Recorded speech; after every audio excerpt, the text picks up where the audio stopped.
de olivines antianginosos, ¿no? Son medicinas que se usan para la angina. La angina de pecho es el síntoma primario de un padecimiento que es la isquemia. Y la isquemia miocárdica o cardiopatía isquémica, las más de las veces obedece a una enfermedad ateromatosa de las coronarias, ¿ya? A ateromas que pueden estar en cualquier punto de la coronaria y que significan una obstrucción física a la irrigación del miocardio, pero además un padecimiento del endotelio y un padecimiento muy complejo del corazón, como vamos a ir tocando algunos puntos.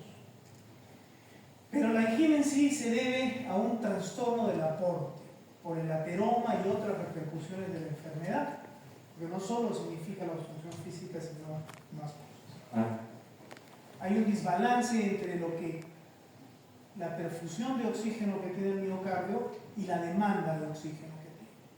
Pero cuando se rompe, es decir, la demanda de oxígeno aumenta el aporte, hay un desbalance y viene la isquemia miocárdica. La isquemia miocárdica, como todas las enfermedades, tiene una etapa subclínica y luego se hace clínica. Y cuando se hace clínica, el primer síntoma que se va a presentar es la angina del pecho, es el síntoma primario.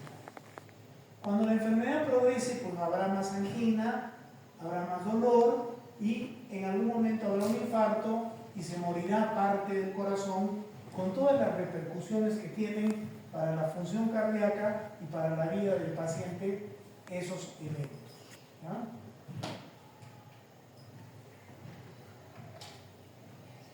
Entonces aquí se ve cómo existe un balance entre la demanda de oxígeno que exige el miocardio y el oxígeno que le da nuestra biología a través de la circulación coronaria. La demanda de oxígeno va a depender de muchos factores. Hay un estado basal de demanda, pero que aumenta cuando aumenta la frecuencia cardíaca, cuando aumenta la contractilidad, cuando aumenta la tensión. O sea, hay un basal de frecuencia, de contractilidad, que exige un basal de perfusión, pero también hay situaciones de estrés físico o psíquico o cualquier tipo de estrés que va a llevar a un aumento de demanda por aumento de la frecuencia, de la fuerza de contracción, etc. Y exige un mayor aporte. Entonces, las coronarias, cuando están sanas y todo está bien, pues mayor demanda, se da mayor aporte y se acabó. ¿Cómo se arreglan las coronarias o la circulación para dar, o la biología para dar más aporte cuando hay más demanda? Pues a través de la vasodilatación coronaria, o sea, aumentar el flujo coronario, y a través de algo muy importante que es la redistribución miocárdica del flujo, es decir, mandar la sangre allá donde se está necesitando y allá donde no se necesita, pues no aumentar el suministro de oxígeno. Todo esto, tanto la vasodilatación coronaria como la redistribución, que son muy importantes y son las que explican cómo un aumento de demanda se va a satisfacer con un aumento de aporte, exigen que las coronarias estén sanas y exigen que el endotelio vascular esté sano, porque es el endotelio el que regula la microcirculación, es el que va a regular esa redistribución y esa vasodilatación finalmente de la que nos habla, ¿ya? Normalmente el corazón extrae la mayor parte de oxígeno que en forma basal se le ofrece, de tal manera que un aumento de flujo exige una regulación, ya sea en la vasodilatación o en la redistribución, sobre todo la redistribución. Y eso se produce siempre y cuando todo esté sano, pero cuando entras en problemas, como hemos dicho, ahí entramos en problemas. Porque la demanda no comienza a ser satisfecha o satisfecha por una regulación en el aporte, ya sea por dilatación o redistribución. Entonces el paciente entra en isquemia miocárdica o el corazón entra en isquemia o el miocardio. Y bueno, hay un periodo subclínico que puede durar más o puede durar menos. Eso no quiere decir que no haya enfermedad. Hay enfermedad, hay isquemia miocárdica, pero no se ha hecho clínicamente manifestable hasta el día en que llega a tal magnitud que ya aparece dolor, que es la expresión mayor de isquemia, y eso ya se conoce como una angina, ¿no? Normalmente la angina va a venir cuando todos estos recursos que tiene la circulación, es decir, de vasodilatación y redistribución, han sido consumidos. O sea, eso quiere decir que mientras está empezando la enfermedad, el corazón comienza a hacer uso, o la circulación coronaria, de esta vasodilatación, de esta redistribución. Llega un momento en que ya no es suficiente, entonces aparece la isquemia, y llega un momento en que ya es tanto el desbalance, entonces aparece la angina.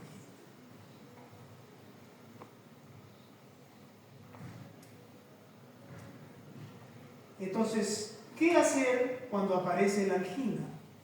¿De acuerdo? Hay dos formas de estabilizar la angina, según lo que acá hemos analizado. Aumentando el aporte, pero resulta que aumentar el aporte ya es imposible porque el paciente de por sí ya se consumió eso. O sea, ya hay vasodilatosos coronarios. No le vas a dar un fármaco que las vasodilate más, porque ya no se puede. Él ya redistribuyó su flujo. No hay un fármaco que le redistribuya el flujo, porque ya él redistribuyó todo. Y además hay una enfermedad que subyace en el endotelio, ¿sí? Hay una enfermedad que subyace en la circulación coronaria y en el endotelio que condicionan un límite a esa redistribución y a esa vasodilatación. ¿De acuerdo? Entonces no hay un fármaco que pueda reemplazar algo que ya orgánicamente está deteriorado. ¿De acuerdo? Entonces es difícil aumentar el aporte. En algunas condiciones puede ser que sea factible, pero normalmente no lo es. Entonces, si no se puede aumentar el aporte, ¿qué se puede hacer? Disminuir la demanda. ¿Y qué significa disminuir la demanda? Es sinónimo de disminuir el trabajo miocárdico. ¿De acuerdo? Es el sinónimo. Eso es lo que son los antianginosos hoy en día, al menos los clásicos, como vamos a ver. O sea, no son drogas maravillosas que van a venir y van a meter la sangre donde no está y van a redistribuir la sangre para donde no llega. No, porque eso ya no se puede hacer. Algunas veces se podrá, pero las más de las veces ya no. ¿Por qué? Porque en la historia de la enfermedad el sistema coronario ya se consumió esa reserva que tenía. Y justamente por habérsela consumido, el paciente entró en isquemia y luego entró en angina. Entonces, ¿qué hacen clásicamente los antianginosos? Parece mentira, pero es así: frenar al corazón, disminuir su demanda, disminuir su trabajo. Eso es lo que hacen. O sea, ¿son sintomáticos y nada más? Sí. Como la mayor parte de tratamientos en medicina son sintomáticos, porque la única manera de curar una enfermedad es prevenirla. Pero una vez que la enfermedad crónica ya se desarrolló, no hay nada que hacer, va a seguir aumentando. Las medicinas la controlan, pero no la curan. Nadie se va a curar de una diabetes. El cáncer no se cura. La insuficiencia cardíaca no se cura. Ninguna enfermedad crónica se cura, se controla, pero no se cura, ¿no? Y lo mismo sucede con la isquemia miocárdica. ¿Y cómo la controlas? Disminuyendo la demanda. Por supuesto, no vas a poder disminuir la demanda sin límite, porque va a haber un momento en que si disminuye mucho el trabajo miocardio, el paciente entra en insuficiencia. Y además la enfermedad isquémica sigue avanzando y al final lo va a matar.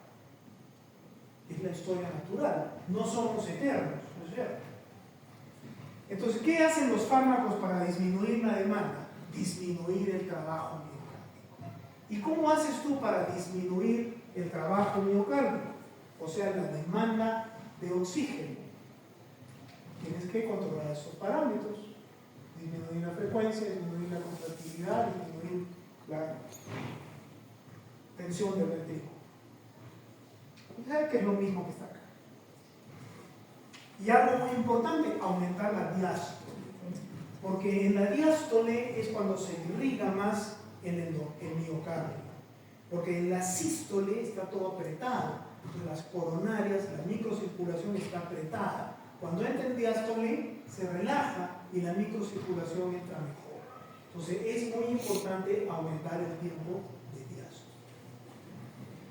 Existen nuevos antianginosos que ya han entrado a trabajar en el campo clínico que regulan de manera un poco más lógica esta fisiopatología que los vamos a ver al final, pero primero vamos a ver los antianginosos clásicos que siguen siendo el pilar fundamental del tratamiento de la angina y que obedecen a eso, ¿ya? A disminuir la demanda de oxígeno.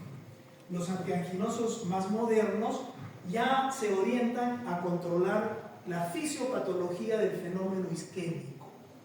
Entonces son un poquito más elaborados y por supuesto tienen un camino que se va a tener que ir siguiendo, porque así como está esto clásico, está 50, 60 años y no se ha modificado nada.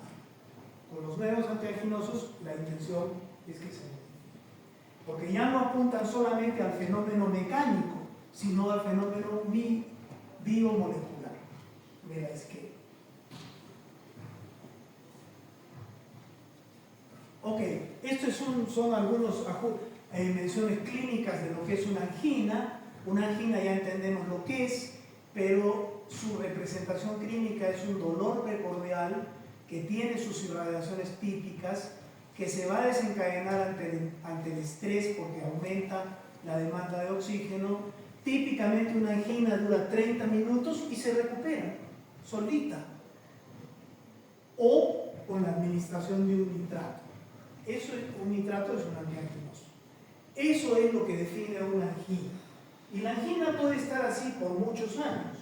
Eso se llama la angina estable.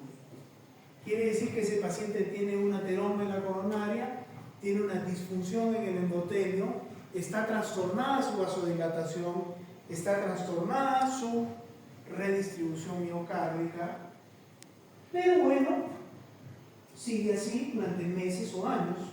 Entonces cuando él corre para perseguir un ómnibus o cuando empieza a jugar tenis, deja de jugar, se pasa. ¿Eh? O toma su nitrato y se pasa. Y así se puede estar mucho tiempo. Eso se conoce como una angina estable. ¿Qué cosa es una angina inestable? Es cuando este proceso clínicamente biomolecular que es estable se inestabiliza. Eso es una angina inestable. ¿Qué es lo que desencadena que se inestabilice? Que esa placa ateromatosa se comienza a romper. Entonces comienza a haber una variación tremenda, tanto de la obstrucción como de la isquemia y de todos los fenómenos biomoleculares que la acompañan. Entonces, esa angina que era siempre igual, cada cierto tiempo, ante ciertos esfuerzos y que seguía con el reposo o el nitrato, ya no deja de ser así. Eso se llama una angina inestable. ¿Qué ha pasado? La placa se está rompiendo. Si uno no actúa en ese momento, evitando que la placa se siga rompiendo, el paciente va a hacer un infarto. Está muy cerca de hacer un infarto. Esa es la ventaja de los antiplaquetarios. Los antiplaquetarios, que ya los vamos a ver en otra revisión, previenen la agregación plaquetaria.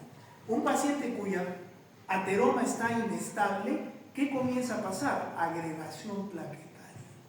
Comienza a querer formar un trombo. Entonces tú lo antiagregas y evitas, lo antiagregas y evitas. Ese es el uso de los antiagregantes.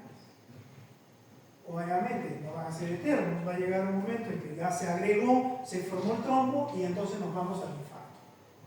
Y el infarto ya es otra cosa totalmente diferente a una angina estable o inestable, porque en el infarto ya hay un pedazo del músculo cardíaco que se murió y nunca más va a volver a recuperarse. El tratamiento de un infarto no es recuperar ese músculo que murió, porque ya murió, sino es evitar que muera mucho músculo, porque si no el paciente se va a morir, tarde o temprano, por el evento ese o por los trastornos que vienen. El tratamiento de un infarto reside en eso. realizar todas las maniobras, y ya lo vamos a ver en otra sesión, que correspondan para que el infarto sea lo más chiquito posible. Pero no va a recuperar nada, solamente va a evitar que siga muriendo el miocardio. ¿Ya? Pero lo que se murió, se murió. Y finalmente hay otra angina que sale un poco de todo este raciocinio, que se llama la angina variante. Por eso se llama variante, porque ya no obedece mucho a todo lo que hemos hablado y la cadena fisiopatológica que hemos revisado, sino que simplemente es espasmo coronario.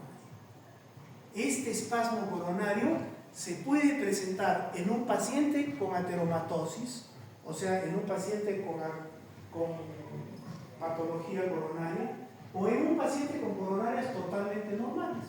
Así es el vasoespasmo coronario. Puede ser una enfermedad en sí, o puede ser algo que se agrega a la arteriopatía coronaria, ¿ya? O ateropatía coronaria. Normalmente cuando la obstrucción es física, o sea, todo lo que hemos hablado, lo que va a encontrar uno en el electrocardiograma es un infradesnivel del ST. Mientras hay angina estable, el electrocardiograma no se altera. Pero cuando hay angina inestable o infarto, entonces lo primero que va a aparecer es trastorno de la repolarización, infradesnivel del ST. En cambio, cuando es una patología coronaria vasoespástica, lo que tiende a ver más bien en el EKG es supradesnivel del ST.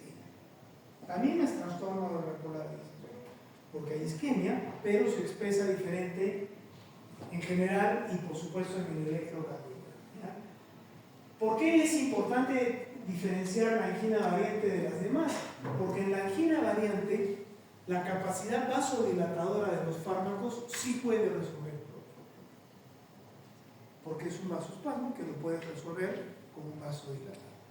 En cambio, en las otras anginas, que son la inmensa mayoría, ya no hay nada que hacer a veces con los vasodilatadores.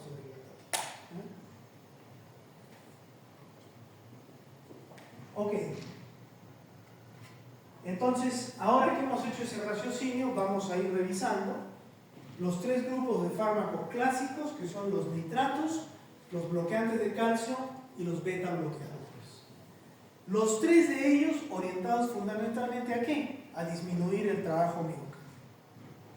Entonces, estos son los nitratos, son sustancias que se desnitran en la microcirculación, liberando óxido nítrico y produciendo una vasodilatación. ¿Aló? Entonces, eso hacen los nitratos, se desnitran en la microcirculación y eso es óxido nítrico, y el óxido nítrico es una sustancia que normalmente libera el endotelio. Cuando está sano, libera el endotelio y el óxido nítrico es vasodilatador. Estos fármacos van a la microcirculación, liberan óxido nítrico y producen vasodilatación. ¿Eso podría producir vasodilatación coronaria? Sí, pero ya hemos dicho toda la historia de que eso a veces no es posible. Entonces, ¿qué hacen realmente los nitratos? Porque los nitritos ya no se usan prácticamente. Los nitratos van a la microcirculación, liberan óxido nítrico y generan vasodilatación, sobre todo venosa, a las dosis terapéuticas.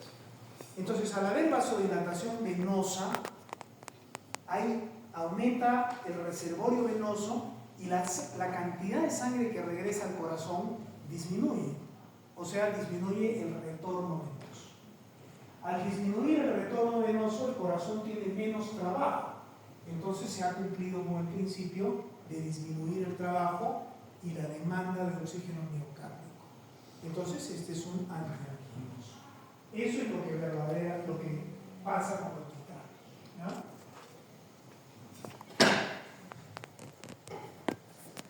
Eventualmente, si hay vasoespasmo coronario, pueden ayudar en el vasoespasmo coronario.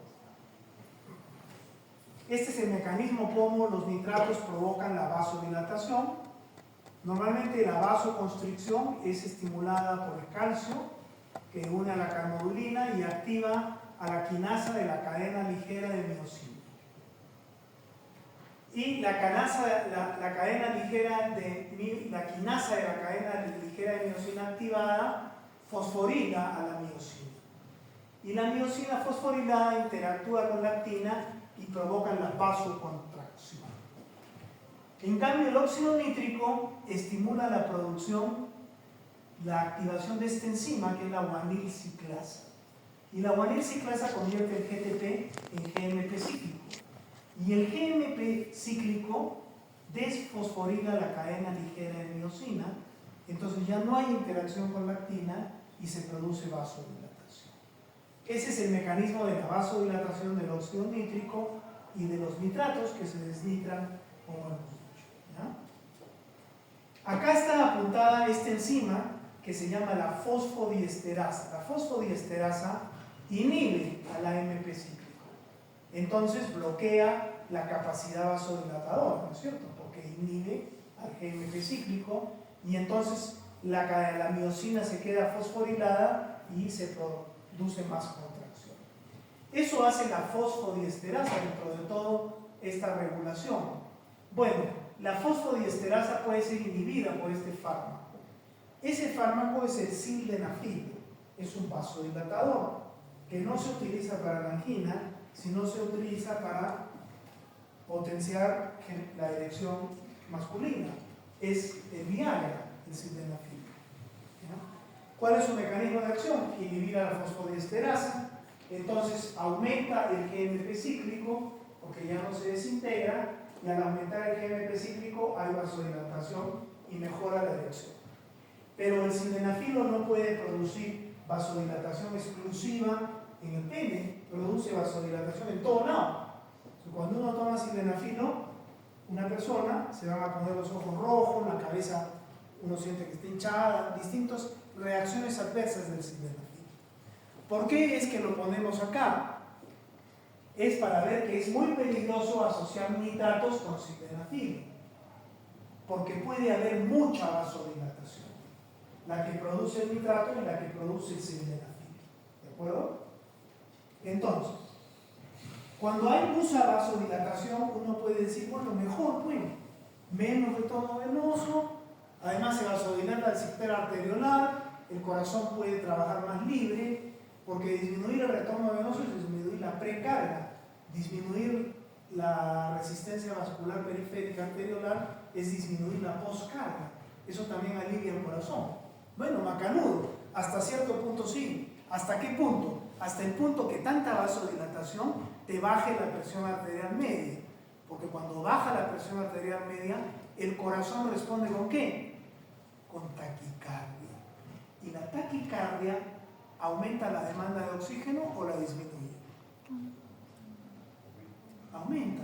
La taquicardia es lo peor que le puede pasar a un anginoso.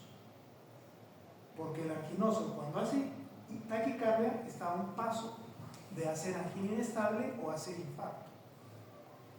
¿Ya? Entonces, por eso a veces hay accidentes de personas coronarias que probablemente toman nitratos y además se les ocurre tomar sildenafilo y pueden morir. Porque entran en taquicardia, el corazón no tiene cómo estabilizar ese aporte de demanda y entonces entra en un infarto, hace una arritmia por infarto y se muere en el sitio. Eso es lo que pasa. Ok, entonces esto nos ha servido para varias cosas.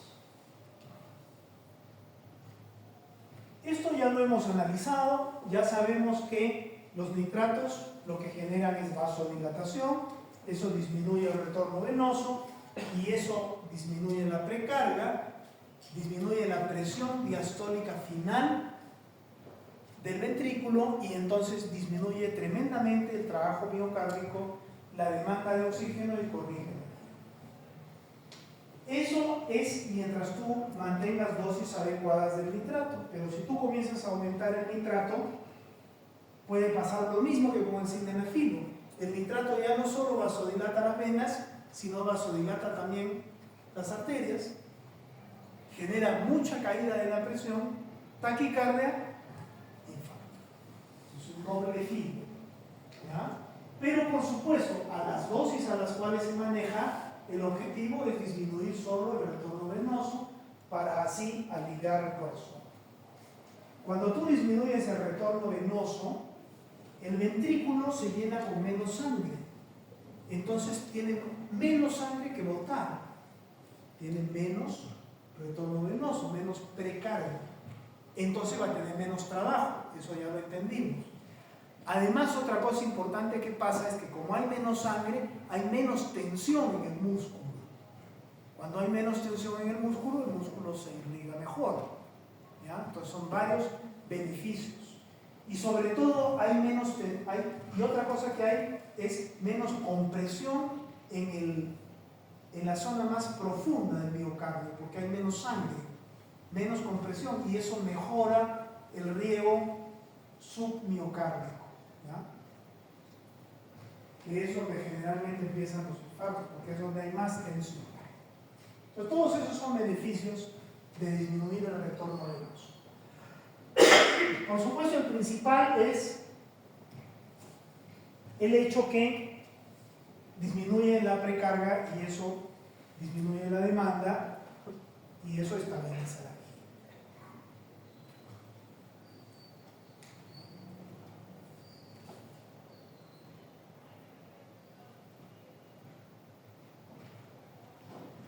Muy bien, en cuanto a los nitratos tienen su farmacocinética, son productos nitrados que se van a ir desnitrando en el hígado y produciéndose productos cada vez más hidrosolubles que finalmente se excretan por el riñón. Hay varios tipos de nitratos, estos son los tres principales. El más elemental, pero no quiere decir más antiguo ni nada, es muy bueno, es la nitroglicerina. La nitroglicerina es el trinitrato de isosorbide, es un trinitrato. Entonces, ¿cómo se metaboliza? Se va desnitrando, convirtiéndote a dinitrato, que aún tiene eficacia vasodilatadora. Este trinitrato o nitroglicerina puede venir como nitropac, ¿ya? El nitropac son cápsulas de liberación prolongada, o sea, son oral sostenido. Puede venir como Deponit, que son parches de nitroglicerina, ¿ya? Puede venir endovenoso, ¿ya? Puede venir endovenoso, la nitroglicerina en ampollas, el nitropac de oral sostenida, el Deponit de la piel, y finalmente puede venir como la nitroglicerina per se para administración sublingual.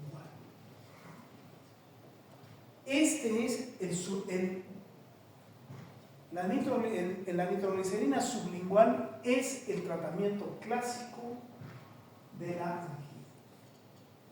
En algunos lugares es difícil encontrarlo para uso sublingual y entonces tienes también que es el dinitrato de isosorbide sublingual. ¿Por qué se prefiere el sublingual? Porque cuando el paciente tiene la angina, ¿qué hace? Se pone la pastillita debajo de la lengua y en un ratito se le pasa. ¿Ya? Y la que más rápido va a actuar es esta. ¿Ya? Esta también va a actuar, pero va a demorar más. Esta actúa en minutos, al toque. Este va a tomar varios minutos más. Es el dinitrato de isosorbide, que también se va desnitrando a mononitrato, etc. Y el dinitrato de isosorbide no solo viene sublingual, también puede venir endovenoso y también puede venir vía oral y vía oral sostenida. Y hay otro que se llama el isosorbide 5-mononitrato. Este ya no viene sublingual generalmente, básicamente se le encuentra por vía oral, aunque puede haber preparados sublinguales, pero no tiene mucho sentido porque van a ser muy lentos. ¿Qué ganas con algo sublingual que va a ser muy lento? El trinitrato de isosorbide, es rapidísimo porque como es muy nitratado, es muy liposoluble y al toque se mete. El dinitrato, más o menos, pero el otro ya no es tan rápido, entonces ¿qué sentido tiene? Pero existe. ¿Ya? Pero lo que más se va es a la terapia oral, ¿ya? O sea, para el sostenimiento del paciente, ¿no? O sea, en buena cuenta, tú lo sacas de la angina con alguno de estos dos y luego para ya medicarlo durante semanas o meses, generalmente se usa el mononitrato. Eso más o menos es un raciocinio, no es la verdad. Ya el cardiólogo va a tener que definir cómo se va a manejar cada paciente en particular. Pero tiene esas herramientas en las cuales él va a ir jugando, ¿verdad? En cuanto a los nitratos se refiere. Los nitratos se asocian a un fenómeno que se llama el fenómeno de la tolerancia, que se presenta con otras drogas, generalmente que actúan en el sistema nervioso central, o con los opioides y otros fármacos. La tolerancia se define como la pérdida del efecto ante la administración repetitiva. O sea, eso quiere decir que primero tiene que haber una administración repetitiva. No puede haber tolerancia a una dosis, dos dosis, tres dosis, no. Tiene que ser varios días. Y de ahí el paciente comienza a ser tolerante. Entonces el paciente viene y dice, doctor, ya no me calma el dolor. ¿Qué pasó? Doctor, estaba yo sin angina y otra vez está viniendo. Entonces probablemente ha aparecido una tolerancia. ¿Por qué se presenta la tolerancia? Hay muchísimos mecanismos que se han tratado de explicar, porque hay un fenómeno oxidante, un fenómeno de retención hídrica, una falta de respuesta en la célula muscular lisa. El hecho es que aparece la tolerancia. Cuando hay tolerancia hay muchas cosas que se pueden hacer, se puede dar otro fármaco diferente como los que están acá, pero lo mejor para romper una tolerancia es suspender la administración, como cualquier tolerancia. Tú suspendes y la tolerancia desaparece, porque la tolerancia, ¿qué cosa es? La pérdida del efecto ante la administración repetitiva. Si tú la suspendes, desaparece la tolerancia. Y en el caso de los nitratos, puede desaparecer fácilmente si tú dejas de dar nitratos durante 2 horas. O sea, ¿eso qué quiere decir? Que en el día le puedes dar nitrato y en la noche ya no. Y entonces sí evitas la tolerancia. En la noche, ¿lo vas a dejar sin medicación? No, le puedes dar otro tipo de antianginos y así manejar la tolerancia. Los nitratos producen toxicidad. ¿Cuánto va a haber toxicidad cuando hay mucha vasodilatación? Entonces, ¿qué tiene el paciente cuando hay mucha vez dolor de cabeza? Hipotensión, y si hay hipotensión, taquicardia. Y la taquicardia es lo peor que le puede pasar a un paciente con cardiopatía coronaria, ¿no? Puede haber hipotensión postural, hipotimia, pero esto, por supuesto, es lo peor. Entonces, hay veces hay que evitar la asociación, como hemos visto, con otros vasodilatadores fuertes, como es el caso del Sindemar. ¿Para qué se van a usar los nitratos? Para la angina, ¿no? Entonces se usa la vía sublingual cuando tú quieres rápidamente rescatar al paciente o cuando quieres hacer profilaxis. O sea, ya vas a ir a tu graduación, te tomas tu nitrato porque ya sabes que en la graduación vas a hacer taquicardia. Entonces profilaxis. La vía oral se usa para el manejo crónico y puedes escoger el que tú quieres, ¿no? La vía de piel es cuando el paciente no va a poder tomar, lo vas a operar, por ejemplo, o está con una neumonía, o está con vómitos, entonces como ya no puede tomar, le pones un parche. Esa es la vía transdérmica. Y bueno, también hay preparados de liberación lenta transmucosos. Así como en la piel, en la mucosa también puede haber, que duran varias horas y que se pueden dar bajo las mismas circunstancias del parche. ¿Para qué se van a usar los nitratos? Para la angina inestable, para la angina que ya hemos visto, estable, ese es su principal uso. En la angina inestable, ¿servirán mucho los nitratos? ¿Qué está pasando? Agregación plaquetaria, ¿no es cierto? ¿Los nitratos son antiagregantes? Entonces no sirven de mucho. ¿Se dan? Sí se dan, pero no esperemos una maravilla En la angina inestable, inmediatamente el paciente tiene que pasar a una unidad coronaria y tiene que ser manejado para evitar que sobrevenga el infarto, con anticoagulantes, antiagregantes. Ya es un manejo que el cardiólogo tendrá que definir. En el infarto agudo del miocardio, ¿servirán de algo los nitratos? Cuando ya se produjo el infarto, se dan, pero no esperemos una maravilla. El infarto exige otro tipo de manejo, que es la trombolisis y la angioplastía, que ya van a ser tratados más adelante. En la angina variante, ¿servirán los nitratos? Bueno, si hay vasoespasmo, los nitratos pueden servir, ¿no? Igual que los beta bloqueadores. Perdón, igual que los bloqueantes de calcio. Los beta bloqueadores no se puede dar nunca en angina variante. Porque en la angina variante, ¿qué cosa hemos dicho que es? Vasoespasmo coronario. ¿Dónde nacen las coronarias? ¿Ah? ¿Qué? Apenas sale la aorta, ahí están las válvulas aórticas, ¿no? Ahí al ladito de las válvulas están los huecos donde salen las coronarias. Entonces, el flujo coronario depende del gasto cardíaco. ¿Será alterado por el gasto cardíaco? Claro, porque la presión que empuja la sangre hacia esos huecos es la presión de la aorta. Entonces, si a un paciente que tiene vasoespasmo tú le bajas el gasto cardíaco, ¿qué le vas a producir? ¿Vas a aliviar una angina o vas a producir más angina? Más angina. Eso es lo que hace un beta bloqueador.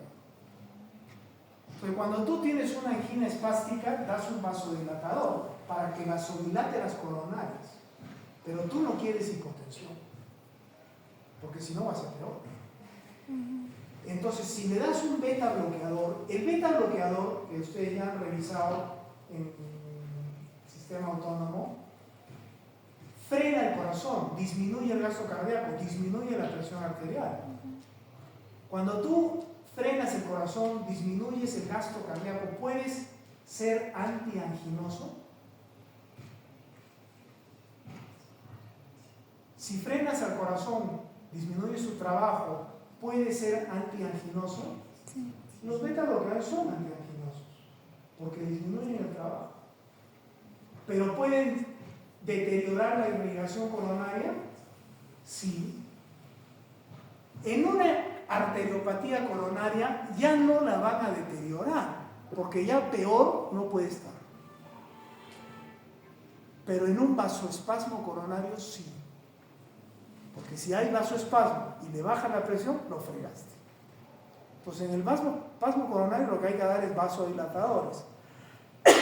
Y nunca dar beta bloqueador. Eso es importante, ¿ya? O sea, el beta bloqueador es un antianginoso, sí, porque frena el corazón. Y al frenar el corazón corrige el trastorno aporte-demanda. ¿Eso es antianginoso? Sí. Pero si la angina es vasoespástica, ahí lo puedes fundir al paciente. Porque le bajas el gasto aórtico y entonces, además del vasoespasmo, se frena. Ese paciente lo que necesita es vasodilatación. ¿Y con qué puedes lograr la vasodilatación ahí? Con un bloqueante de calcio o con un nitrato. En ese caso sí. Ok, estos son los bloqueantes de calcio. Los bloqueantes de calcio bloquean los canales de calcio. Y hay dos tipos de bloqueantes de calcio. Unos muy vasodilatadores, que son las dihidropiridinas, y otros no tan buenos vasodilatadores, pero que son buenos frenando el corazón, disminuyendo el trabajo. Entonces son antianginosos. Y son mejores antianginosos de repente que los otros. Las dihidropiridinas, hay muchas dihidropiridinas.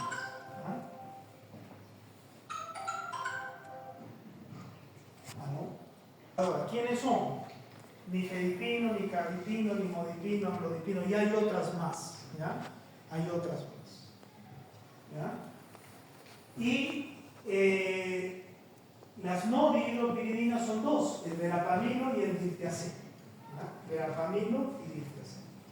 Estas no son tan vasodilatadoras y lo que hacen es frenar el miocardio, aguantar el miocardio. ¿Ya? Estas en cambio son vasodilatadoras, entonces como son vasodilatadoras se parecen a los nitratos, pero no producen vasodilatación venosa. Estos son vasodilatadores arteriolares, entonces disminuyen la resistencia vascular sistémica. Entonces disminuye la precarga y la poscarga. La poscarga. Y como el corazón le disminuye la poscarga, el corazón camina tranquilo y se acabó el problema. ¿Ya? Eso es lo que hacen estas. En cambio, estas frenan al corazón. Son parecidos a los beta bloqueadores. Por eso no se pueden combinar alegremente con los beta bloqueadores. ¿Ya? Entonces, a nivel vascular, frenar el calcio va a traer una vasodilatación. Eso es lo que hacen estos fármacos, sobre todo las dihidropiridinas. Ahora, si vasodilatan mucho, va a haber disminución de la presión arterial sistémica y eso puede traer taquicardia y eso te pone en un problema, parecido a los nitratos también. Y a nivel del miocardio, los bloqueantes de calcio son inotrópicos negativos y cronotrópicos negativos, o sea, disminuyen la frecuencia y disminuyen la conducción auriculoventricular y disminuyen la fuerza de contracción. Todo eso hace. ¿Pero quiénes hacen eso? El verapamilo y el diltiazem. En cambio, las dihidropiridinas pueden ser inotrópico negativas, pero no frenan la frecuencia ni la velocidad de conducción. Entonces ahí, quien es más frenador del corazón son el verapamilo y el diltiazem, que además son menos vasodilatadoras que las dihidropiridinas. Entonces hay una diferencia de acción entre estos dos grupos.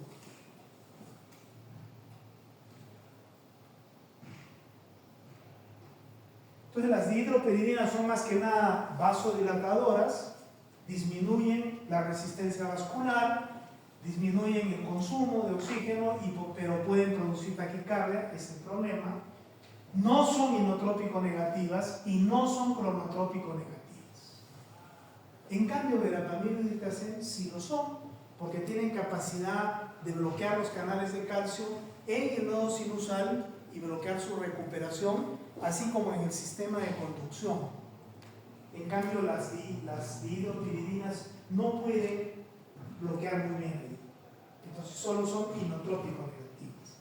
Pero como tienden a ser medias taquicardizantes, ese efecto inotrópico también se pierde. Entonces nos quedamos con dos grupos que son bastante diferentes, dihidropiridinas y verapamilo y diltiazem. Estas son las dihidropiridinas.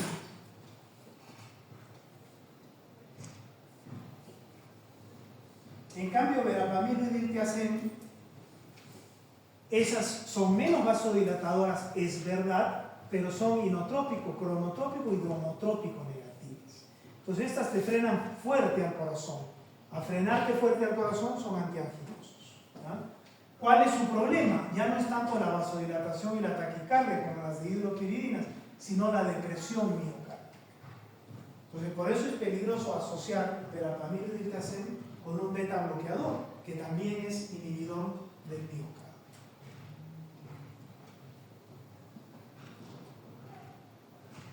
Acá es un pequeño cuadro donde se ve cómo las dihidropiridinas son mucho más vasodilatadoras, pero no son cronotrópicos, ni dromotrópicos, ni inotrópicos negativos.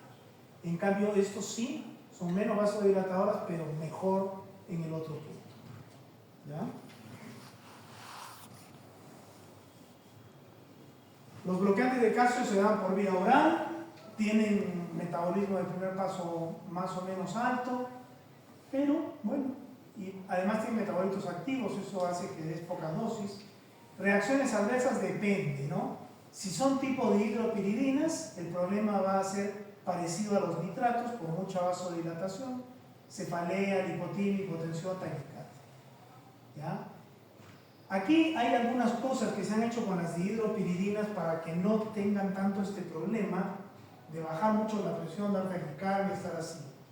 Uno es el micardipino. El micardipino es más específico del corazón, por eso se llama micardipino.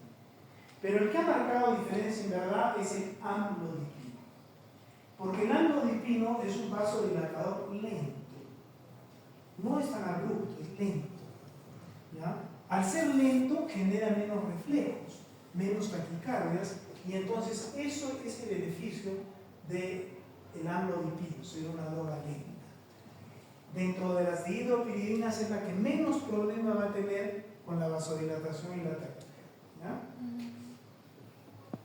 Verapamil y diltiazem, el problema que van a tener más bien es que pueden producir bradicardia, pueden producir bloqueo, pueden producir disfunción miocárdica por todo lo que hemos dicho. ¿Ya?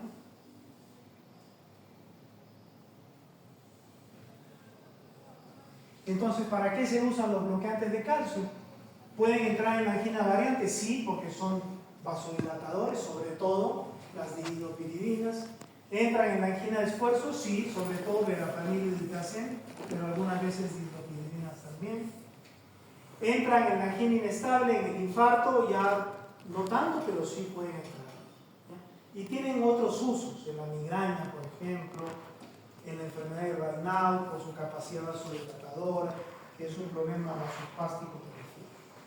Un problema de las dihidropiridinas también, de las vasodilatadoras, es el robo coronario, que tú tienes un problema de irrigación en una zona del miocardio y comienzas a vasodilatar con un bloqueante de calcio, pero se vasodilatan las zonas sanas. Entonces la sangre se va más a las zonas sanas y no a la zona enferma. Eso se llama el robo coronario. Es un problema que tienen los bloqueantes de calcio.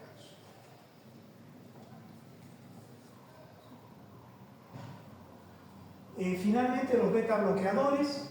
Los beta bloqueadores son drogas que ya las han analizado ustedes.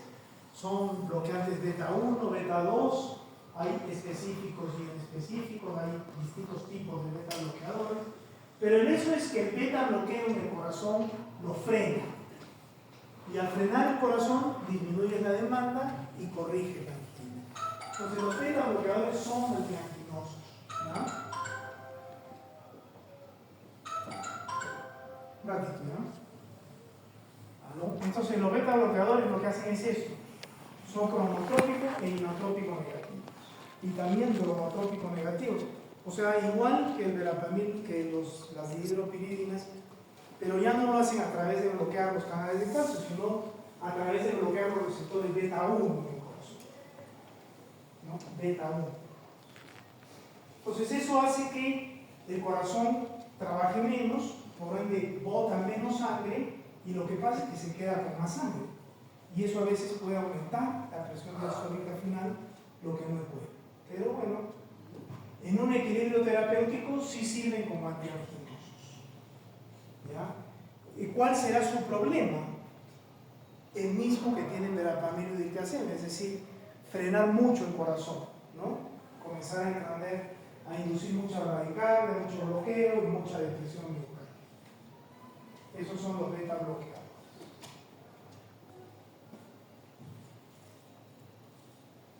Acá hay un cuadro que cuando hicimos beta bloqueadores lo vemos.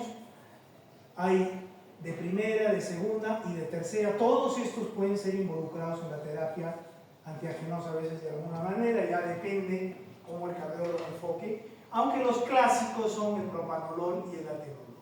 El propanolol tiene la ventaja que es antiarrítmico, entonces puede prevenir arritmias en pacientes que tienen trastornos de irrigación miocárdica. Ese es un plus que tiene el propanolol, a pesar de ser de primera, ¿no?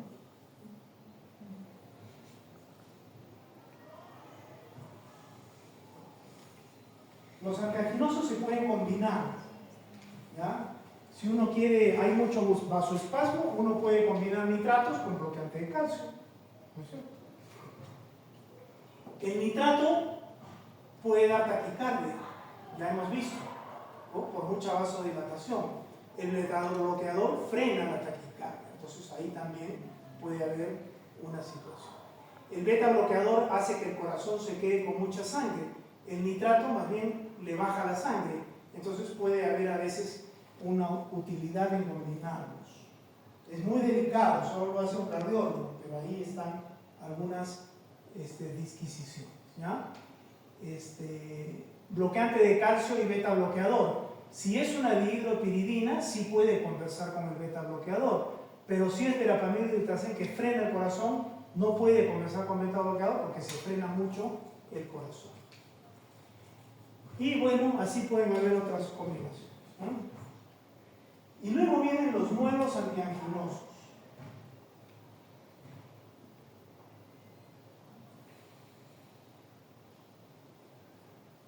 ¿En qué se asientan los nuevos antianginosos? En algunos conceptos que ya, estos son conceptos que ya hemos visto. Cuando hay inestabilidad de demanda de aporte, entonces tienes isquemia miocárdica. Y cuando la isquemia miocárdica es subclínica, pues nadie se altera porque no hay angina, pero eso es falso, porque si bien es cierto no hay angina, ya hay isquemia miocárdica. Y la isquemia miocárdica induce hipoxia celular, acidosis, aún no hay lesión miocárdica demostrable, pero ya hay un sufrimiento celular. Y cuando hay esa hipoxia y esa acidosis,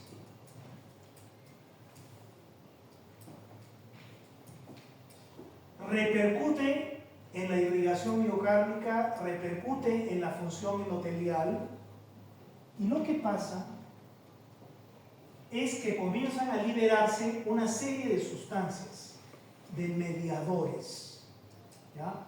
O sea, este hecho de la isquemia miocárdica disminuye la producción de ATP, porque hay menos oxígeno, menos producción de ATP, y se comienzan a liberar un montón de mediadores, como que la célula se quiere defender y comienza a hace inevitablemente acidosis celular porque tiene menos irrigación, comienza a hacer metabolismo anaeróbico, y esto lo hace como para defenderse, pero al final la termina traicionando porque comienzan a liberarse una serie de mediadores que aumentan el ingreso de calcio y de sodio al miocárdio. Y una célula, cuando se carga de sodio y se carga de calcio, está enferma. Y mucho, con mayor razón, si es una célula miocárdica. Porque se carga de sodio, se carga de calcio, no puede recuperar su performance electrolítica, entra en problemas y comienza a venir una cascada de reacciones celulares que van a ir a parar finalmente en la angina, en el infarto y en todo lo que hemos revisado. Entonces, como hemos visto, cuando hay disfunción de la perfusión, hay isquemia, se produce hipoxia, eso induce glicólisis anaeróbica, eso altera el metabolismo de los carbohidratos hacia el lado anaeróbico, inhibe la producción de ATP y de piruvato, y eso altera todo el potencial de acción de la célula miocárdica, porque le altera su contenido de calcio y su contenido de sodio. ¿Qué mediadores son estos? Toditos estos. ¿Ya? Y de repente más. Estos metabolitos producen que no se inactive la entrada de sodio y que se siga y se siga metiendo sodio en forma tardía, o sea, mantienen abiertos los canales lentos de sodio o canales tardíos de sodio estos. Entonces sigue entrando sodio, sigue entrando sodio. Si entra sodio, como vamos a ver, entra calcio. Entonces la célula se transforma desde el punto de vista electrolítico, ¿ya? Y eso altera su repolarización, prolonga su potencial de acción y prolonga su repolarización. Y eso ya no tiene vuelta, comienza a haber más acidosis, comienza a haber más problemas, y esa es la fisiopatología biomolecular de la angina, que no se entiende del todo de la isquemia miocárdica, pero sí se entiende lo que pasa. ¿qué está pasando? ¿Ya? Es un miocardio que está perturbándose en su metabolismo, perturbándose en su balance electrolítico de sodio y calcio sobre todo, y entonces perturbando su función, no funciona bien, no camina bien, no recibe buena irrigación, entonces ya sabemos dónde está yendo mal.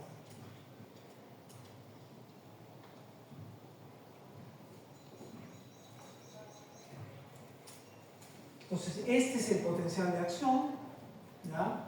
Acá están estos canales de sodio tardíos que deberían cerrarse, pero siguen abiertos.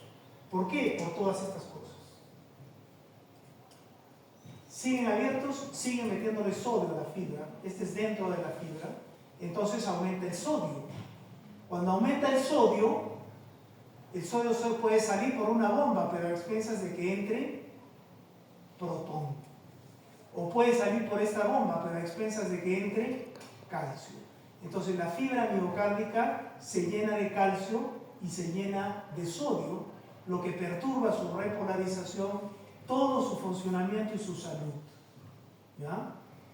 Además, disminuye la producción de ATP porque está hipóxica y está tirándose al metabolismo anaeróbico, aumenta la beta oxidación y eso disminuye la producción rápida de ATP. Y eso no permite que se abran los canales de potasio. Estos no son cualquier canal de potasio, son los canales de potasio sensibles a ATP. O sea, cuando aumenta el ATP, estos canales se abren. Y al abrirse, la célula se libera del calcio y del sodio que tiene en exceso. Pero en estados de isquemia, el ATP cae, este no se abre y entonces no puede disminuir la entrada de calcio y la salida de sodio y entra en problemas irreversibles. Entonces, todas esas perturbaciones se producen cuando hay isquemia. Cuando hay angina, mucho más. Pero ya desde hace años antes de que aparezca la angina, está pasando eso en la fibra. Y esto cuánta repercusión e importancia tiene, no se tiene bien claro, pero esto es una fibra enferma. ¿Ya? Y esto hay que corregirlo, si se pudiera, ¿no? Entonces los nuevos antianginosos intentan corregir eso, ¿ya? Entonces esta entrada de sodio y sobrecarga de calcio evitan que el ventrículo se relaje, y es cuando el ventrículo se relaja cuando se irriga las coronarias. Aumentan la tensión en la diástole, entonces lo fundieron al paciente isquémico, ¿no? Porque comprimen la circulación coronaria. Entonces aumentan la hipoperfusión y perpetúan la isquemia por ese mecanismo, ¿no? Porque la fibra anda contraída, nada que esté contraído está bien. ¿Por qué anda contraído? Porque se llena de sodio y se llena de calcio, y porque sus canales de potasio sensibles a ATP se cerraron y no tiene cómo deshacerse del problema.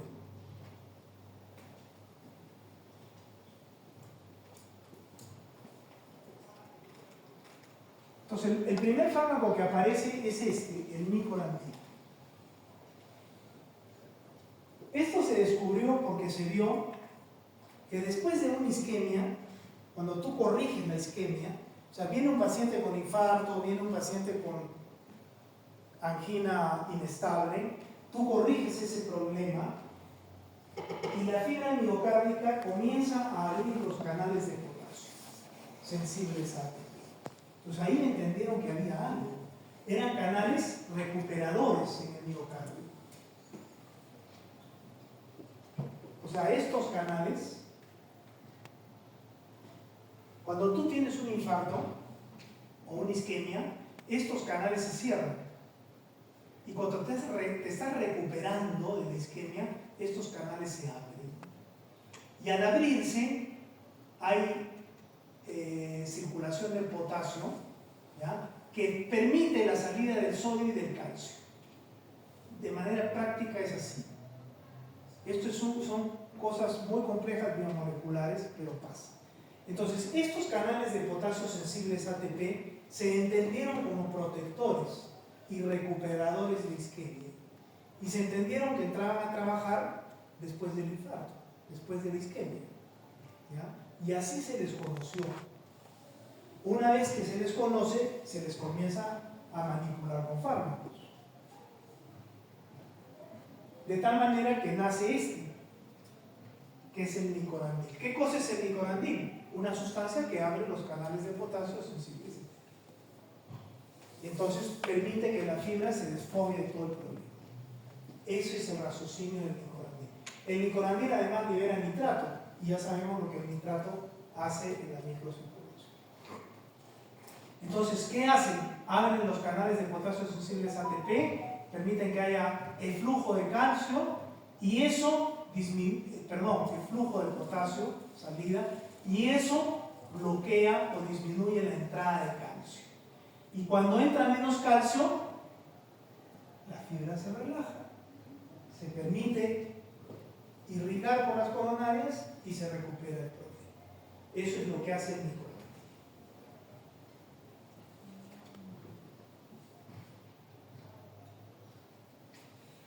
Entonces el nicorandil, que está en rojo, activa acá. ¿Ya? Y con todos los beneficios que eso trae. Esto es simplemente para decir lo que ya hemos dicho, cómo se descubren estos canales. Cuando hay un preacondicionamiento isquémico, se comienzan a descubrir estos canales después de la isquemia. Y luego se comienzan a manejar con el nicorandil. Luego hay otro fármaco que es la trimetazidina. La trimetazidina modifica el metabolismo. Cuando hay isquemia, hay metabolismo anaeróbico, hay acidosis. Eso lo modifica la trimetazidina porque inhibe una enzima. ¿Ya? Una enzima. ¿Qué hace que la fibra comience a aprovechar mejor el oxígeno que tiene y comience a producir más ATP? Inhibe a esta enzima. ¿Ya? Entonces mejora la síntesis de ATP con el poco oxígeno que hay o el menor oxígeno que hay, y todo eso corrige lo que habíamos hablado. Bloquea el metabolismo anaeróbico, entonces hay aumento de ATP, el aumento de ATP abre los canales de potasio, se regula el sodio, se regula el calcio. Es una forma diferente de llegar a lo mismo, la trimetazidina. Entonces la trimetazidina trabaja aquí en el sistema oxidativo, lo hace más aeróbico, ¿ya?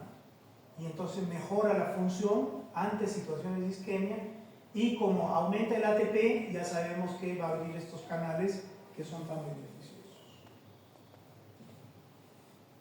Luego viene la ibravidina. La ibravidina disminuye la frecuencia cardíaca, y disminuir la frecuencia cardíaca es bueno, porque disminuye el trabajo microcardial. Yo puedo disminuir la frecuencia cardíaca con un beta-bloqueador, pero estoy frenando todo el corazón. Puedo disminuir la frecuencia cardíaca con un verapamil y diltiazem, pero estoy frenando todo el corazón. Esos no, esa es la diferencia. Porque estos no trabajan en la fibra, sino que trabajan en el nodo sinusal. En el sistema de disparo espontáneo. Cuando la fibra cardíaca se dispara, entonces produce todo el potencial de acción. Aquí la fibra se dispara y viene todo el potencial de acción. Luego las fibras especializadas comienzan a tener una despolarización espontánea hasta que se disparan y viene otro latido. Eso se llama la despolarización espontánea, que es muy compleja, y hay unos canales FANI. Este fármaco frena la despolarización espontánea. ¿Ya?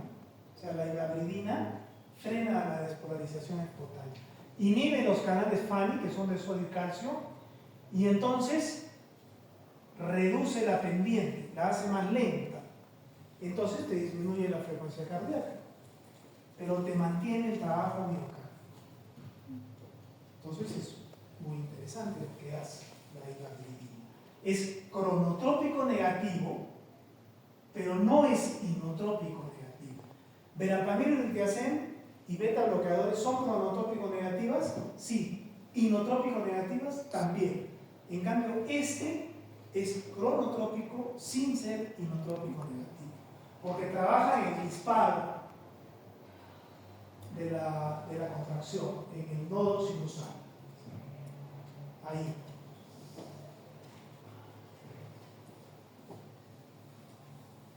Y finalmente tenemos la ranolacina. La ranolacina inhibe las corrientes tardías de sodio. Eso es lo que hace. Estas corrientes tardías de sodio, que son dramáticas cuando hay isquemia y que se mantienen abiertas, las cierra. Y al cerrar corrige el sodio y corrige el calcio. Entonces es muy inteligente este fármaco también. Esa es la ranolacina. ¿Ya? Producto de eso va a mejorar todas las cosas, por supuesto. ¿Ya? Entonces todos estos antianginosos nuevos ya no subyacen en fenómenos vasodilatadores y de frenar el corazón porque sí, sino subyacen en la fisiopatología de la isquemia. ¿Ya? Entonces, ¿qué hace el nicorandil? Abre los canales de potasio, inhibe la entrada de calcio y todo eso es una maravilla. ¿Qué hace la trimetacina? Inhibe a esta enzima, entonces cambia el oxígeno, aumenta la producción de ATP, utiliza mejor el oxígeno y al final abre estos canales. ¿Qué hace la ivabridina? Frena los canales Fanny, entonces disminuye el disparo del marcapaso. Disminución de frecuencia sin trastornar la función cardíaca. ¿Y qué hace la ranolacina? Inhibe los canales tardíos de sodio, que son un dolor de cabeza, porque son los que producen todo, la cascada de lo que hemos visto. Muy bien. Entonces, estos son los antianginosos, ¿de acuerdo?